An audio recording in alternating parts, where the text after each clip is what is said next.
Ministerios Ebenecer presenta La Biblia, palabra infalible. un mensaje a la luz de la palabra de Dios que edificará su vida. Qué alegría saludarles en esta oportunidad. Es un honor para mí poder estar en este púlpito, agradeciendo profundamente el honor y la confianza que nos dan y bendiciendo la vida de nuestro apóstol y su familia, por supuesto, ¿no? Es un honor también entrar a su hogar y sobre todo es un honor hablar en nombre del Señor en este momento, en este tiempo, y poder compartir y difundir de esta manera la palabra bendita del Señor que todos necesitamos cada día y que es esencial, necesaria, indispensable y vital para nuestra vida.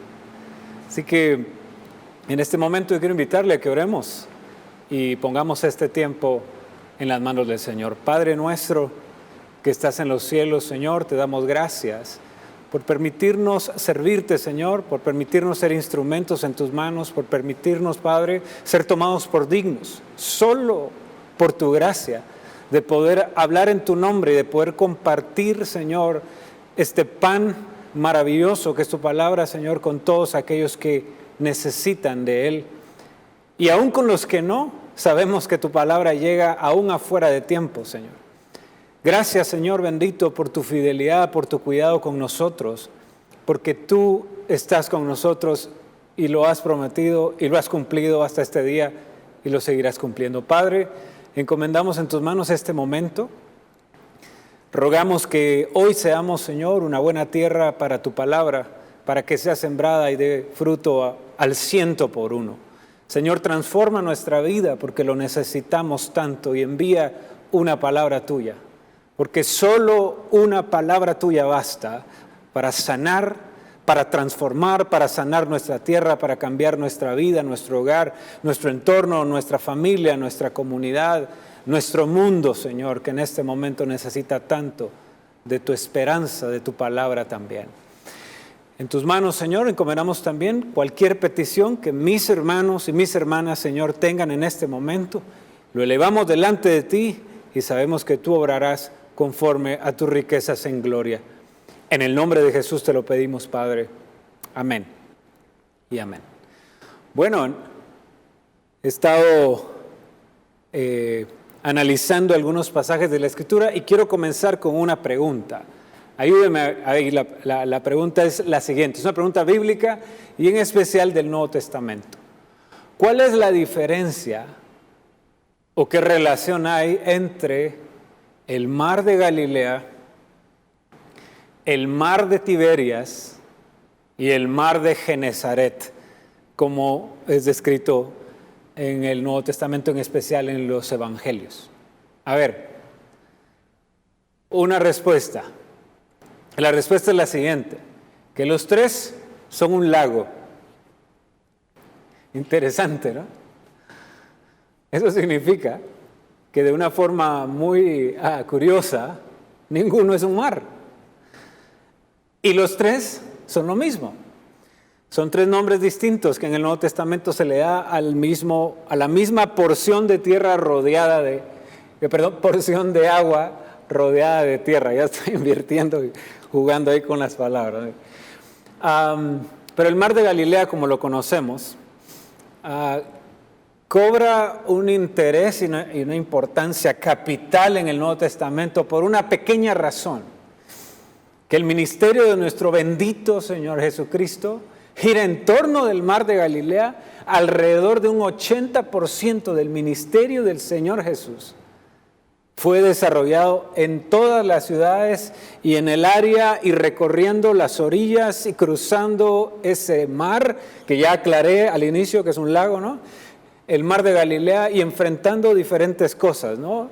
Viendo los vientos, las olas, viendo la incredulidad, viendo la fe, viendo el poder de Dios también, manifestando milagros, enseñando, dándonos las más hermosas enseñanzas y experiencias, ¿no? Que diría incluso aventuras para los mismos discípulos y los apóstoles que tuvieron el privilegio de estar en ese lugar.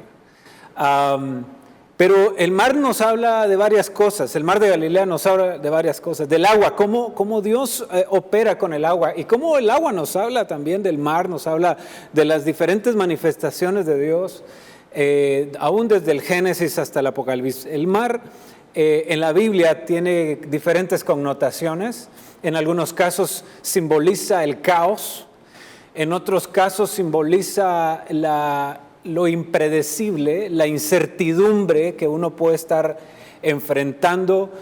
Simboliza cómo los humanos perdemos el control de las cosas y estamos a expensas de otras fuerzas que pueden ser controladas espiritualmente. Nos muestra también, digámoslo así, las naciones, por ejemplo, en el libro de Apocalipsis.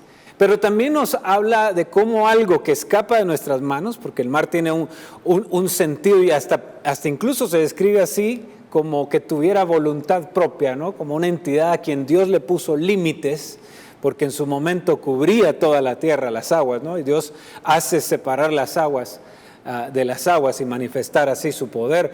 Abre el mar y esa declaración es extraordinaria. Huye el mar al ver la presencia de Dios y se describe en los salmos de esa manera, una manifestación poderosísima de Dios, ¿no? Bueno, lo que quiero mencionar con esto es cómo la temática, digamos, del mar está arraigada en la Escritura y cómo de alguna manera una linda metáfora, una linda analogía de nuestra vida es que nosotros estamos navegando. Nuestra vida es como ir en una barca, navegando en aguas de diferente comportamiento, digamos. Y tal vez en este tiempo, localizándonos al día de hoy, tal vez algunos o todos nosotros estamos navegando aguas turbulentas o estamos en medio de situaciones difíciles, estamos en medio de tormentas o tal vez diríamos en medio de vientos huracanados. Cualquiera que sea la situación, tenemos que recordar que el que le ordena, que el que hace que el mar obedezca, sigue estando en nuestra barca. Y esa es la gran importancia para todo aquel que me escucha, para todo aquel que alcanzamos a través de estos medios que Dios ha concedido, es la pregunta: ¿Jesús está en tu barca? ¿Jesús está en nuestra barca? Y esa pregunta es sumamente importante porque vamos a enfrentar esos vientos. Y ahí es donde entra la importancia de esto. Pues, colocando esta introducción, un elemento que hasta la fecha sigue siendo una insignia, un símbolo, digamos, de lo marítimo, es el ancla. Y el ancla se menciona en la Escritura. Y el ancla tiene diferentes connotaciones sumamente interesantes. Es un instrumento que a pesar del tiempo, desde los navíos más antiguos, digamos, ¿no? En la antigüedad, la forma en cómo se desarrollaban las culturas alrededor del mar, las embarcaciones que fueron desarrolladas conforme van pasando los siglos hasta el día de hoy, mantienen todavía ese instrumento casi intacto, digamos. La esencia de las anclas se mantiene aún a este día, en esta era contemporánea, desde las barcas que nos habla el Nuevo Testamento hasta los buques de carga que en este tiempo surcan los mares, siguen utilizando ese instrumento. Y ese instrumento es sumamente importante para toda embarcación. Es decir, todo marino responsable sabe que es importante llevar un ancla en su barco o en su embarcación. La importancia del ancla radica, por lo menos en la antigüedad, ¿no? Era el tema, una masa lo suficientemente fuerte para anclarse, digamos, en el suelo del mar o en las profundidades del suelo marino, y en ese sentido poder retener el navío en medio de la fuerza de los elementos, en medio del viento, de las corrientes, de las tormentas, de la lluvia, de lo que sea. El ancla sostiene las embarcaciones. Cualquier cuerpo flotante lo sostiene de manera que pueda sujetarse y soportar cualquier tipo de arrastre. El ancla sustenta y sostiene una embarcación de tal manera que le da seguridad, que la afianza, que le da firmeza, que la ata, digamos, y la mantiene inmóvil en los momentos más difíciles, cuando el mar o las aguas se vuelven impredecibles incluso. El marino se aventura, o cualquier marinero se aventura a iniciar un viaje de navegación y sabiendo que el mar está en calma, que el sol está radiante y que el cielo está despejado, el marino sabe, repito, un marino responsable sabe que aunque la tormenta es predecible, que aunque la tempestad es pronosticable, el mar es impredecible, y si algo tiene el mar es que es incierto, que radica en una incertidumbre porque puede en cualquier momento cambiar el clima, ¿no? Y es ahí donde el ancla funciona y donde debe ser llevada siempre. Entonces, por eso es que también a la fecha es un símbolo de seguridad, de firmeza, de solidez, de confianza y aún de esperanza. Porque cuando se pierde el control de la embarcación, y repito, sea una barca pequeña, una balsa, como sea un gran buque de guerra, el mar puede darle vuelta y puede convertir una embarcación como que fuese un barco de papel. ¿Se imagina usted? Yo no sé si alguien ha tenido esa experiencia espantosa seguramente de que se pierde el control en medio del mar, en el mar profundo, en el mar adentro, y allí ver cómo la tormenta controla la embarcación, y solo el ancla representa la esperanza y la seguridad y la firmeza para una tripulación. El ancla se refleja en la Biblia de una manera especial y podemos verlo acá de una forma interesante, ¿no? El ancla tiene diferentes connotaciones y podemos verlas de esta manera. Es un instrumento que se utiliza para sujetar cualquier embarcación flotante al fondo del agua y mantenerla en ese lugar. O sea, permite que se sostenga. Las anclas van unidas a las naves por cuerdas, por cables o por cadenas, y las primeras anclas cumplían su función únicamente gracias a su enorme peso y a la fricción con el fondo.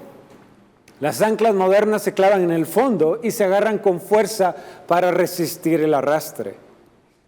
El ancla era considerada la última salvaguarda del marino en la tempestad, por lo cual se le asociaba con la esperanza, que quedaba como sostén ante las dificultades de la vida. Me parece hermosísima esa figura, realmente. Y entonces por eso le hemos llamado a este tema anclas de fe, porque usted y yo necesitamos un ancla que nos sostenga a la roca inconmovible de los siglos, que es el Señor Jesucristo. Un ancla que nos sostenga en medio de la tempestad, en medio de la tormenta, en medio del viento huracanado, en medio del torbellino o en medio de las vorágines que pueden en algún momento amenazar nuestra vida. Es evidente que las circunstancias que estamos viviendo en este tiempo muestran la vulnerabilidad humana ante elementos que escapan de nuestro control. Y eso es la figura del ancla. Funciona como la última salvaguarda del marino. Funciona como la señal de esperanza en medio de la incertidumbre. Funciona cuando decimos, ya no puedo más. Funciona cuando decimos, se escapó de mis manos. Funciona cuando decimos, ya no, mi fuerza, mis medios, ya no funcionan. Es decir, ¿se imagina usted la angustia de decir eso en medio del mar? Ayúdeme con su imaginación. ¿Se imagina eso? Y decir, el barco va y viene y lo único que me va a mantener acá es haber tenido un ancla. Pero ¿qué pasa con el marino que no lleva un ancla? ¿Qué pasa con el marino que enfrenta esa tempestad? Grande será la ruina y el riesgo es impresionante, ¿no? Sin embargo, la palabra de Dios es el ancla que debe sostenernos. Miremos este pasaje del libro de Hebreos que dice: de estas dos cosas que no pueden cambiarse y en las que Dios no puede mentir, recibimos un firme consuelo quienes hemos buscado la protección de Dios y hemos confiado en la esperanza que Él nos ha dado. Estoy leyendo el libro de Hebreos, capítulo 6, versos 18 y 19, versión Dios habla hoy. Y dice: esta esperanza mantiene firme y segura nuestra alma, lo mismo que el ancla mantiene firme al barco. Y es una esperanza que ha penetrado hasta detrás del velo. Mire, este pasaje, estoy tomando el contexto del libro de Hebreos, pero estoy resaltando esta parte, ¿no? Esta esperanza que mantiene firme y segura nuestra alma, lo mismo que el ancla mantiene firme al barco. Todo lo que está describiéndole, la palabra nos está resaltando aquí cómo la Escritura se vuelve hacia una esperanza que nos afirma, que nos da seguridad. Y dígame usted si no hoy necesitamos seguridad. ¿En quién confiamos?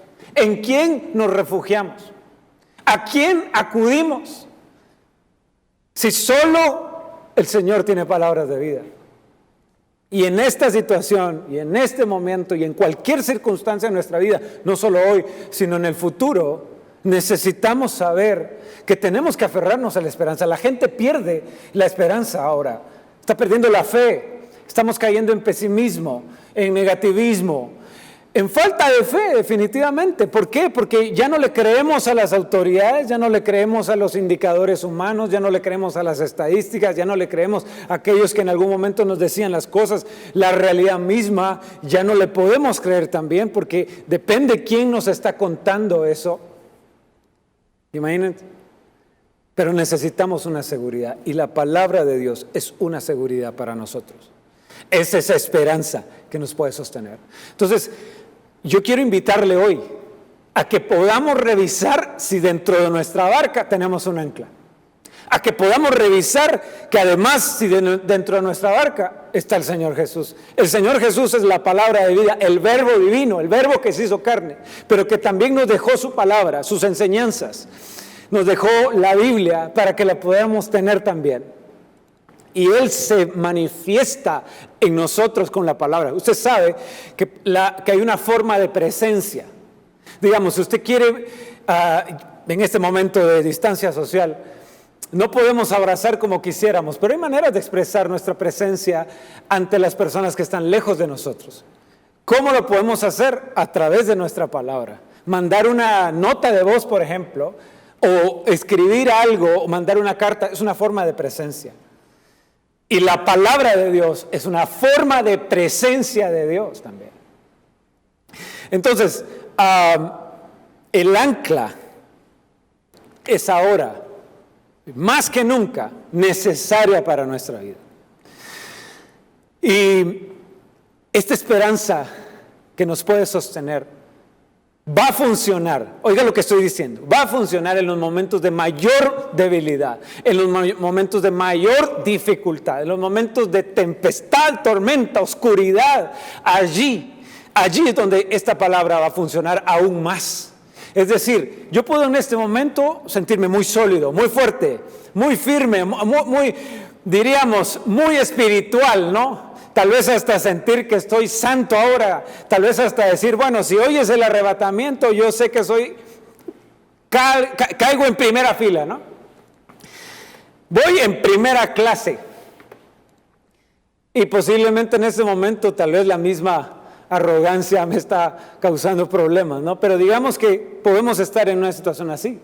Pero si somos humanos, al igual que los marcapasos, ¿no? Al igual que un electrocardiograma, estamos arriba y a veces estamos abajo. Y entonces necesitamos la palabra de Dios para cuando estamos en los montes, pero también cuando estamos en los valles. Y este mensaje es para aquellos que necesitamos una palabra que nos sostenga en los momentos de mayor debilidad. Oiga esto que estoy diciendo. Y en este tiempo nuestra fe está siendo puesta a prueba. Estamos a prueba de fe. a prueba de nuestra espiritualidad, a prueba de nuestra palabra, de la palabra que hemos recibido y que recibimos constantemente. Estamos a prueba porque no estamos en las cuatro paredes, no estamos juntos cantando, no estamos juntos recibiendo la predicación, no estamos juntos como rebaño, digamos, pero estamos juntos porque la presencia de Dios nos une. Porque el Dios omnipotente y omnipresente está con usted y conmigo. Está aquí conmigo ahora y está con usted en este momento, donde quiera que me esté viendo. Y esa extraordinaria característica de Dios la tenemos que redescubrir y distinguir que definitivamente Dios no nos dejó solos. Y definitivamente Dios no se quedó encerrado en cuatro paredes, sino que el poder de Dios está con usted y conmigo, y la iglesia sigue caminando, y la iglesia no está siendo detenida, y eso depende de nosotros como discípulos. Claro, voy a decir esto, aquellos asistentes a la iglesia que nos acomodamos y que nos gusta que nos lean la Biblia, que nos prediquen, que oren por nosotros y que todo lo hagan otros y no nosotros, y que cuando nos metemos en problemas queremos que la iglesia, el pastor, los hermanos nos aconsejen y nos saquen de nuestros problemas. Esos cristianos están sufriendo ahora definitivamente. ¿Por qué? Porque hay que esforzarse. ¿Por qué? Porque el cristiano no puede ser de la ley del mínimo esfuerzo. Que me prediquen, que me lean la Biblia, que me oren, diría alguien, ¿no? Échese una su orada, porque a usted sí Dios lo oye. Bueno, pues ahora nos toca a nosotros tomar el liderazgo en nuestra casa, el sacerdocio de nuestro hogar, y ser nosotros también aquellos pastores que cuidamos de nuestro pequeño, de nuestro micro rebaño, siendo parte de una congregación a la cual pertenecemos, ¿no? Escuchando a nuestros pastores, por supuesto, pero asumiendo nuestra responsabilidad, porque ahora nos toca. Ahora nos toca. ¿Qué pasa si uno de sus hijos pequeños le dice que quiere bautizarse en este tiempo? No, mijo, vamos a esperar que levanten la cuarentena y miramos si en caso te bautizamos, te vamos a la iglesia. No, si usted es discípulo del Señor Jesús, lo reto. ¿Por qué? Porque el discípulo, eso es lo que la Escritura dice en Mateo capítulo 28. Ir pues y hacer discípulos a todas las naciones, bautizándolos en el nombre del Padre, del Hijo y del Espíritu Santo, y enseñándoles todas las cosas que os he mandado. Y he aquí que yo estaré con vosotros todos los días hasta el fin del mundo. Entonces, si usted es un discípulo, si usted es un cristiano, nacido de nuevo, bautizado, usted puede bautizar. Y si no, ¿quién pues? El departamento de bautismo. Por supuesto que el departamento de bautismo puede apoyarle. Pero ahorita es su responsabilidad y mía. ¿Y sabe qué? Se lo digo como testimonio vivo. Porque mis hijos me dijeron eso hace algunas semanas. Y tuve que responder. Pero es que usted es pastor, diría. Pues sí, pero al final soy un discípulo. Como diría nuestro apóstol, la única diferencia entre un ministro y una oveja es que somos ovejas con campana. Pero ovejas al fin, porque Jehová es nuestro pastor. Así que al final estamos en las mismas condiciones, enfrentando las mismas situaciones. El reto ahora es leer la Biblia, ya no que me la lean. Oiga lo que estoy diciendo. El reto ahora es leer la Biblia, ya no que me la lean. Fíjese que interesantemente ahora que hablamos tanto del libro de Apocalipsis, y no solo del libro de Apocalipsis, sino de diferentes revelaciones de Dios, yo hice una estadística en mis redes sociales preguntando cuántos habían leído el libro de Apocalipsis, porque como estamos escuchándolo tanto y nos están bendiciendo con tanta revelación y doctrina, pues quería yo saber quiénes lo habían leído. Y ¿sabe qué? Dentro de mi espacio, no puedo certificar una encuesta masiva, ¿no? Pero puedo decir que 1 de cada 2 personas que escuchan las predicaciones han leído el libro de Apocalipsis. O sea que la mayoría le están leyendo el libro de Apocalipsis. Nos toca leer a nosotros la palabra del Señor. Solo estoy haciendo énfasis de que el discípulo se esfuerza, de que el discípulo viene a la palabra disciplina, que ahora es el tiempo en que nos toca disciplinarnos. Definitivamente nos toca buscar a Dios, orar más que nunca, ¿no? Y a eso me refiero con el tema del ancla de fe. Regreso a este punto porque ese es el elemento clave. Cuando estamos en fortaleza, la palabra del Señor viene y nos mantiene firmes. Pero cuando estamos en debilidad, cuando no queremos abrir la palabra del Señor, no queremos escuchar la predicación, no queremos nada con Dios tal vez, incluso allí es donde el ancla de fe va a funcionar. Y muchos de nosotros no hemos entendido eso, y por eso es que pensamos que ir a la iglesia es cuando estamos bien. Vamos a la iglesia cuando estamos en victoria. Pero cuando pecamos, cuando sentimos vergüenza de ir a la iglesia o de buscar a Dios o de abrir la Biblia o de orar, es en ese momento donde más necesitamos buscar a Dios. Yo encuentro en la Escritura incluso que los momentos donde los grandes hombres de Dios están peleando con Dios, óigame, sí, los podemos enumerar. ¿Quiénes se pelearon con Dios? Adán y Eva. ¿Quién más se peleó con Dios? Caín. ¿Quién más se peleó con Dios? Moisés. ¿Quién más se peleó con Dios? Elías. Jeremías. Sigo. Y todos esos hombres, al pelearse con Dios, encontraron un elemento clave. Que el punto no era alejarse de Dios, el punto es acercarse a Dios. Si tengo dudas, problemas, situaciones, emociones que chocan en mi corazón, somos humanos, nuestros sentimientos humanos están ahí. Elías era un hombre como nosotros, con sentimientos, con emociones, con pasiones como las nuestras. Entonces el enfrentar esa situación es importante, pero enfrentarlo en la presencia de Dios. Porque el gran problema, por ejemplo, es Noemí. Noemí nos refleja a los cristianos que peleándose con Dios le cuentan a los demás sus amarguras y no se las cuentan a Dios.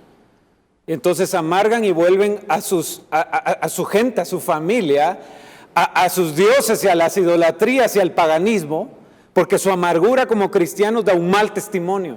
Y este es el tiempo de los testigos, del testimonio que tenemos que dar, de los discípulos dando testimonio en medio de la tempestad, sostenidos por las anclas de fe, sostenidos por la esperanza que la Escritura nos dice que aún cruza detrás del velo. Nuestra esperanza no se sostiene con palabras humanas, ni razonamientos humanos, ni argumentos humanos. Se sostiene con una palabra celestial, con una palabra que traspasa la dimensión humana y se manifiesta de manera sobrenatural y abre la intervención divina, abre el espacio para los milagros de Dios.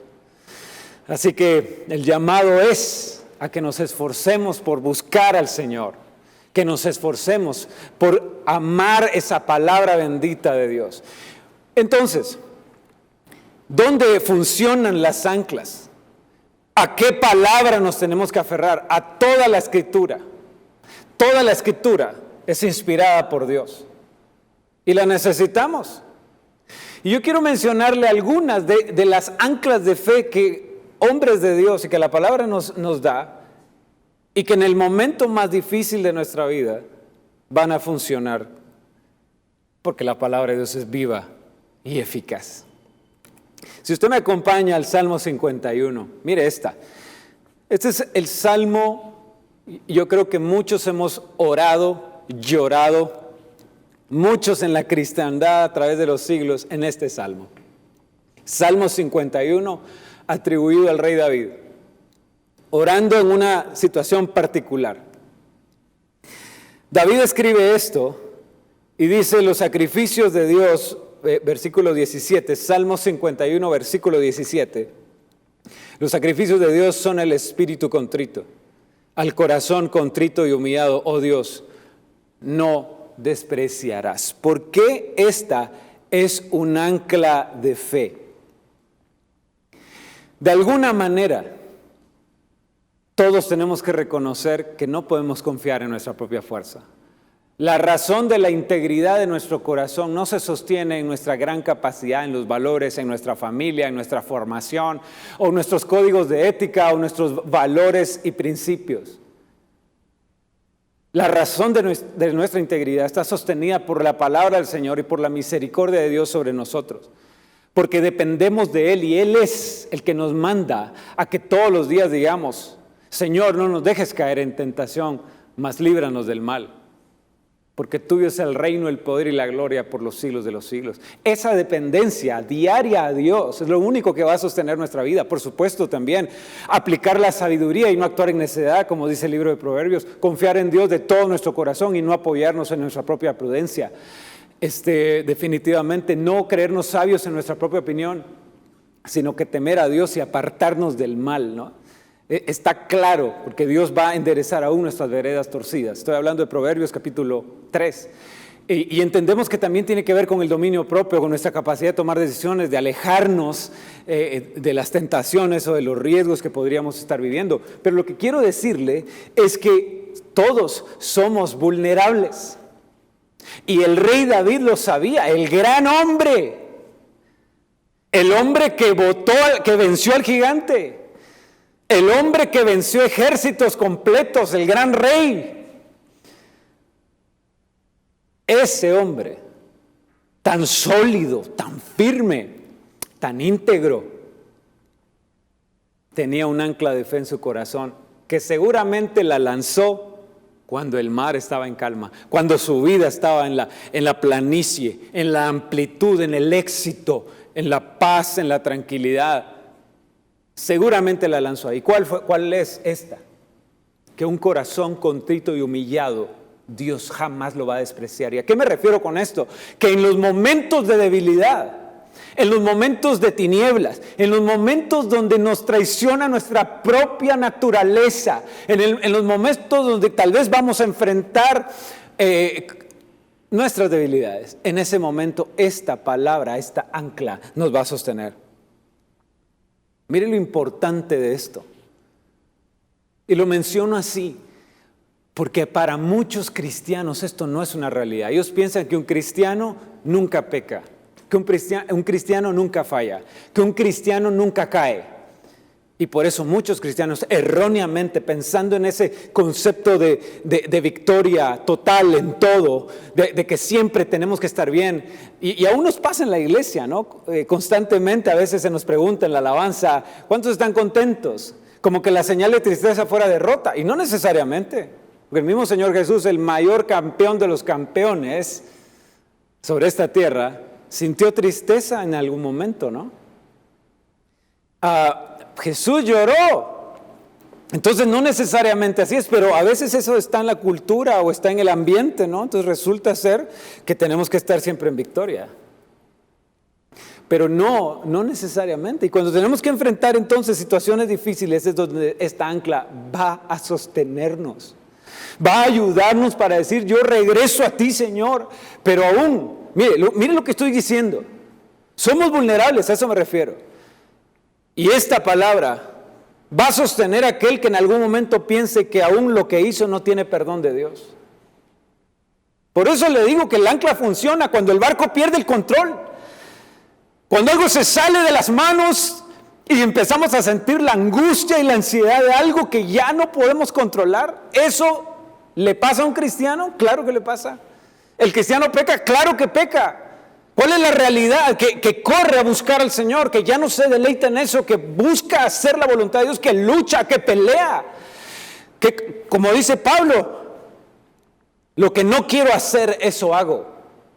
Y estoy luchando entre mis miembros, mi mente, porque lo que quiero hacer, no puedo hacerlo. Yo en mi hombre interior me deleito en la ley de Dios, dice Romanos capítulo 7. Pablo describiendo la batalla interior, y eso todos lo vivimos. Pero es allí donde la palabra del Señor nos sostiene. ¿Cuál es la diferencia entonces entre el verdadero cristiano? ¿O cómo debemos de comprender esto? Como dice el proverbio, 7 veces cae el justo, pero de todas se levantará.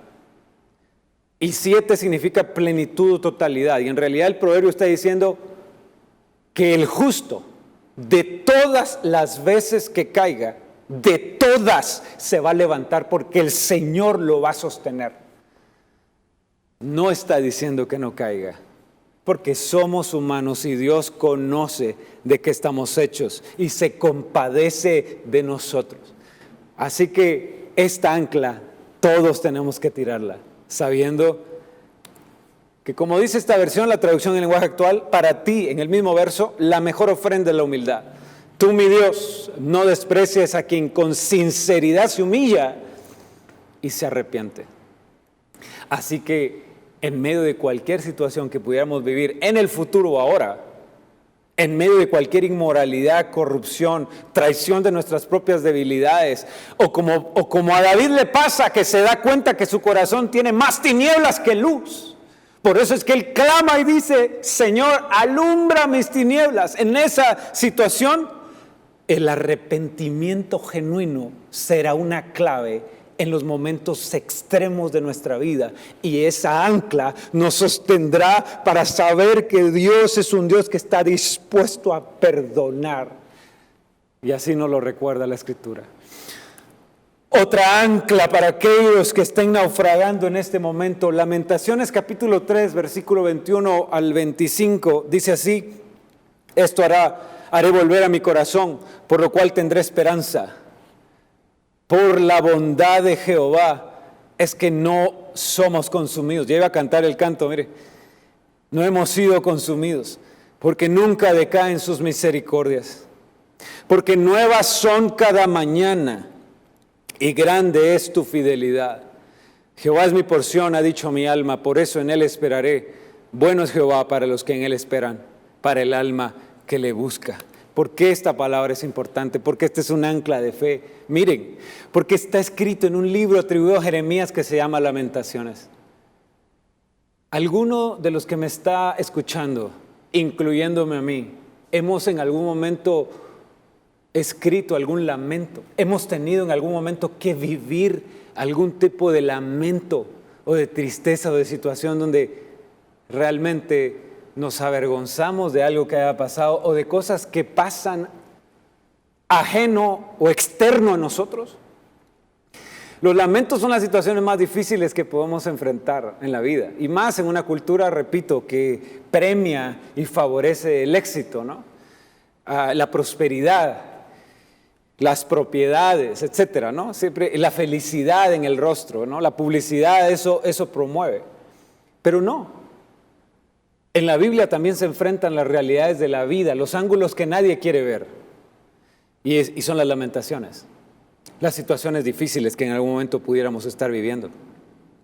Y Dios está allí, en los lamentos también, con nosotros. Y no nos deja ahí, no se aparta de nosotros. Pero el punto que quiero mencionar es que esta declaración del profeta acá, del escritor del libro de Lamentaciones, está levantando una esperanza en medio de una noche, de las noches más terribles. El libro de Lamentaciones, usted lo lee completo, nos describe cosas verdaderamente espantosas de lo que estaba sufriendo el pueblo de Israel en ese tiempo. La gran ciudad de Jerusalén, que fue derrotada y destruida, ¿no? por los imperios. Y en ese dolor de orgullo nacional, digámoslo de esta manera, el profeta se da cuenta que a pesar de todo, a pesar de la matanza, a pesar de la catástrofe, a pesar de la tragedia, a pesar del dolor en el orgullo mismo y del ego humano, a pesar de eso, por la bondad de Jehová, no hemos sido consumidos, porque nunca decaen sus misericordias y cada mañana anuncia una nueva misericordia. ¿Habrá usted fallado? ¿Habremos hecho algo muy terrible? ¿O estemos viendo alrededor en las noticias o cualquier cosa lo triste, lo terrible que pudiera pasar? Déjeme decirle que nuevas son cada mañana las misericordias de Dios. En medio de cualquier fracaso, siempre se termina y se cierra en la noche, porque a la mañana vendrá la alegría, porque a la mañana vendrá la nueva misericordia anunciándose para que usted y yo la estrenemos, para que usted y yo nos llenemos de nuevo de esperanza y esa ancla sea la que nos sostenga. Esto pasará y vendrá el tiempo donde volveremos a cantar de gozo, donde volveremos a ver la misericordia de Dios, donde volveremos a saber que Dios no nos ha dejado, que no nos ha dejado postrado y que Dios quiere que lleguemos a esa tierra prometida. Dios cumplirá sus promesas con nosotros. Así que adelante, ánimo, arriba, que el Señor está con nosotros. Y una cosa quiero decir sobre este texto como un ancla de fe en medio de la situación que uno pueda ver. El miedo, el terror, el pánico cega y hace que ya no miremos, pensemos que ya no hay mañana. Pero déjeme decirle que nunca una noche ha podido vencer a un amanecer del sol de justicia que es el Señor Jesucristo para todos nosotros.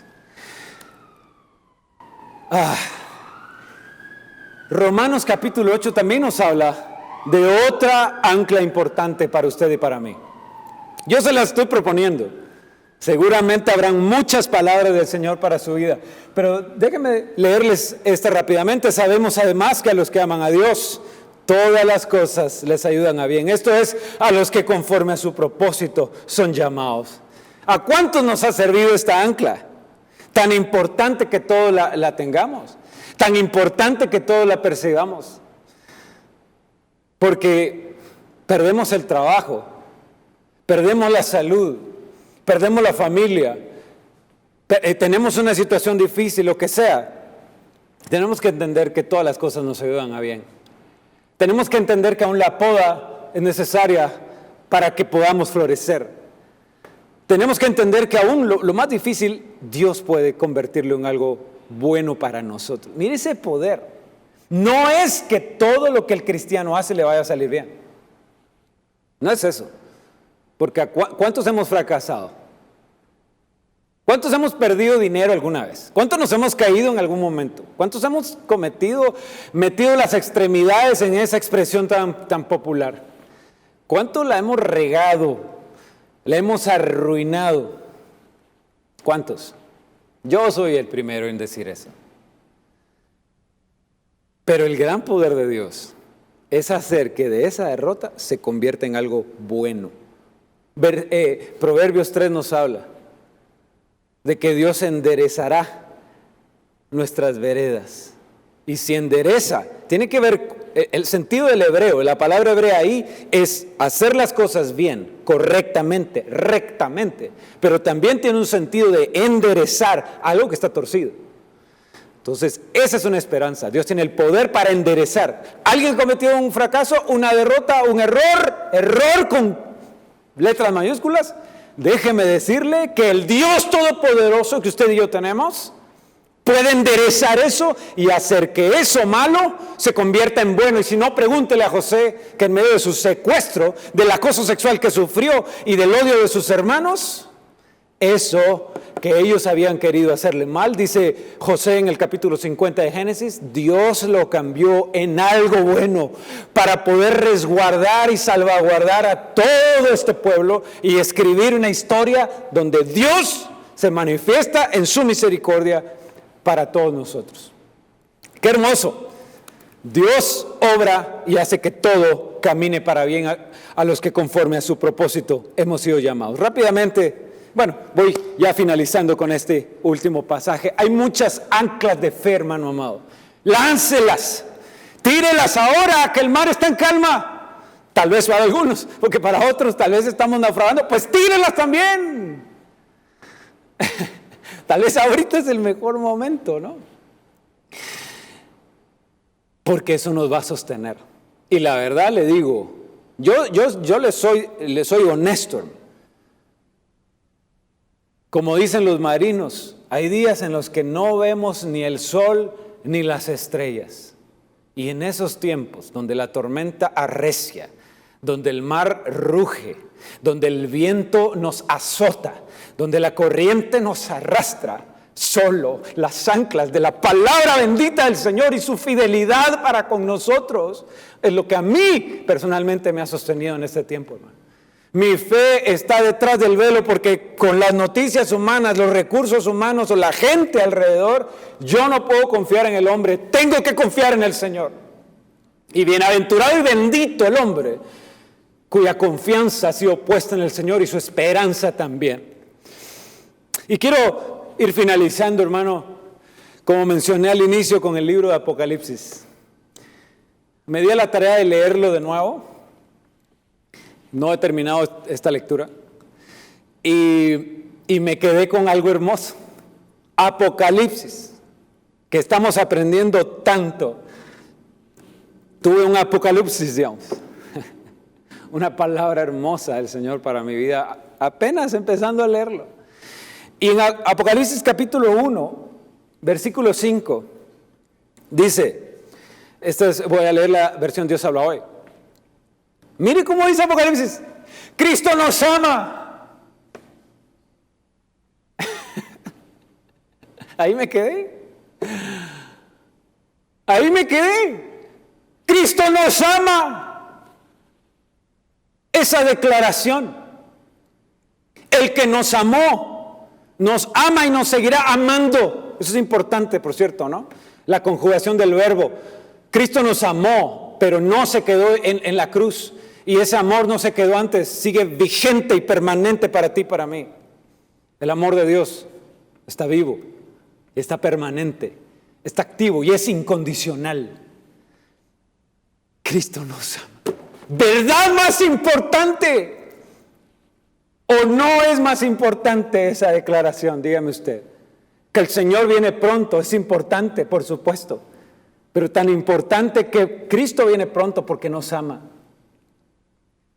Voy a leer mejor, pero ya digo que me quedé ahí. Me impresionó que el libro de Apocalipsis me dijera que Cristo me ama. Cristo nos ama y nos ha librado de nuestros pecados derramando su sangre. Y ha hecho de nosotros un reino. Nos ha hecho sacerdotes al servicio de su Dios y Padre. Que la gloria y el poder sean suyos para siempre. Amén. Esa es la parte que se le llama el prólogo, digamos, o la salutación de las epístolas, aunque pues, se considera Apocalipsis como un libro, pero tiene la estructura de tener un saludo, un inicio, digamos, un propósito que se describe al inicio y luego un desarrollo en diferentes partes, terminando con una despedida. Que la gracia del Señor sea con todos vosotros. Amén, ¿verdad? Pero me quedé con esto. Cristo nos ama. Y nos ha librado de nuestros pecados derramando su sangre al que está sentado en el trono y al Cordero. Por eso se revela como un Cordero el Señor, pudiendo revelarse como el león de la tribu de Judá, se revela como el Cordero inmolado en la cruz. Pero lo que quiero resaltar es que Cristo nos ama. Y ese amor es tan importante para que yo pueda entonces continuar leyendo el libro y recibiendo la revelación de este tiempo.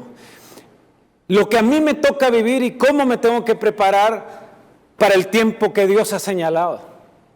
Y yo necesito ese amor en mi corazón. Y siempre que yo escucho algo como esto, me topo también con las declaraciones de la epístola a los Romanos sobre el amor de Dios. Y déjeme leerlo de esta manera. ¿Quién podrá separarnos del amor de Jesucristo? Dice, nada ni nadie, ni los problemas ni los sufrimientos, ni las dificultades, tampoco podrán hacerlo el hambre, ni el frío, ni los peligros, ni la muerte. Yo estoy seguro de que nada podrá separarnos del amor de Dios, ni la vida ni la muerte, ni los ángeles ni los espíritus, ni lo presente ni lo futuro, ni los poderes del cielo, ni los del infierno mismo, ni nada de lo creado por Dios. Estoy leyendo Romanos capítulo 8, ¿no? Nada, absolutamente nada, podrá separarnos del amor de Dios. Del amor que Dios nos ha mostrado por medio de nuestro Señor Jesucristo. Tan importante es esto para usted y para mí. Tan importante saber que esto tiene que ser un ancla.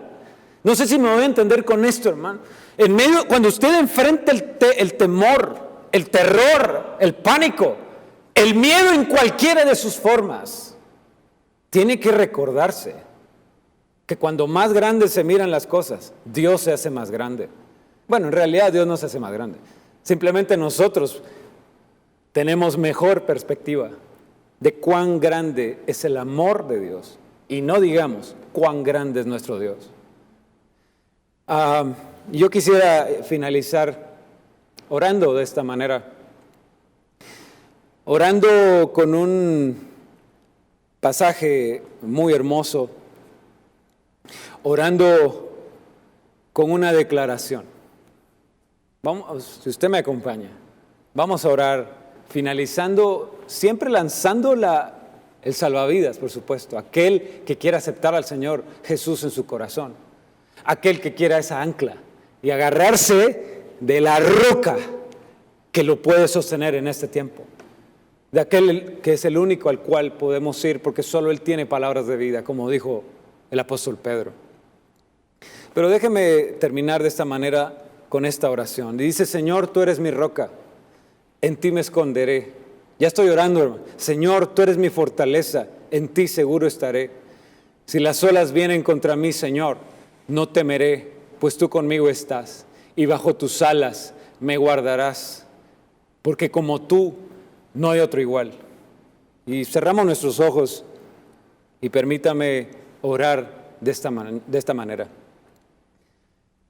Señor, tú eres mi roca, en ti me esconderé. Señor, tú eres mi fortaleza, en ti seguro estaré. Acompáñame cantando si usted se la sabe. Si las olas vienen contra mí, Señor, no temeré, pues tú conmigo estás, y bajo tus alas me guardarás, porque como tú no hay otro igual.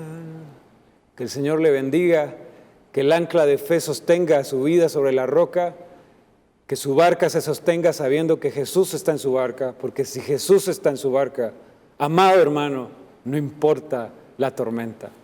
Que el Señor le bendiga en este día.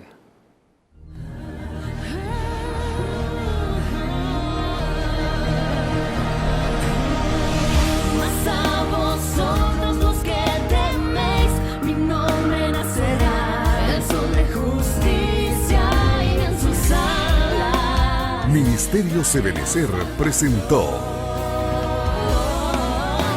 La Biblia, palabra infalible.